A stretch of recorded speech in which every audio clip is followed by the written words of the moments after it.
C'est hyper instinctif, ça pourrait évidemment remplacer ma voiture. Comme je suis une frileuse, là je n'ai pas froid. Ils sont une solution concrète aujourd'hui. Et quand les gens vraiment s'en emparent, les testent, c'est comme ça que ça commence. Je suis ravie, puisque sans cette solution, je serais passée à côté d'un vrai contrat de travail.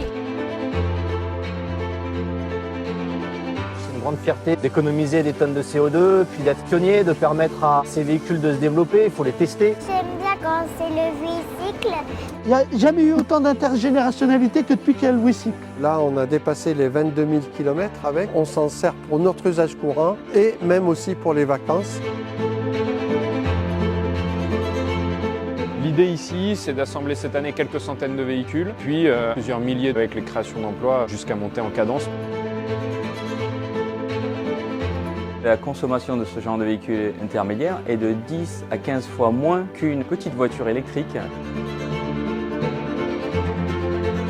On a des citoyens qui se disent je vais pas attendre et je vais faire moi-même. On apprend énormément de choses, on se met en réseau et ça permet d'aller beaucoup plus loin. C'était assez rafraîchissant d'amener son cerveau à se détacher justement de ce qu'on voit dans les médias ou dans la publicité automobile. On a toutes les têtes qui se tournent en se disant mais qu'est-ce que c'est que ce truc-là? On a vraiment l'impression d'être des pionniers et d'inventer le futur.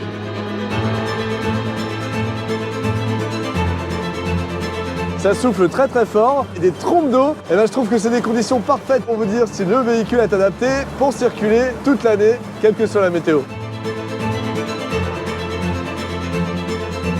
Aujourd'hui, je suis très heureux de prouver qu'on peut continuer à rêver, à voyager, à se déplacer, à être libre, et tout ça sans avoir besoin d'une voiture, sans besoin d'avoir une automobile. C'est la nouvelle aventure mobile.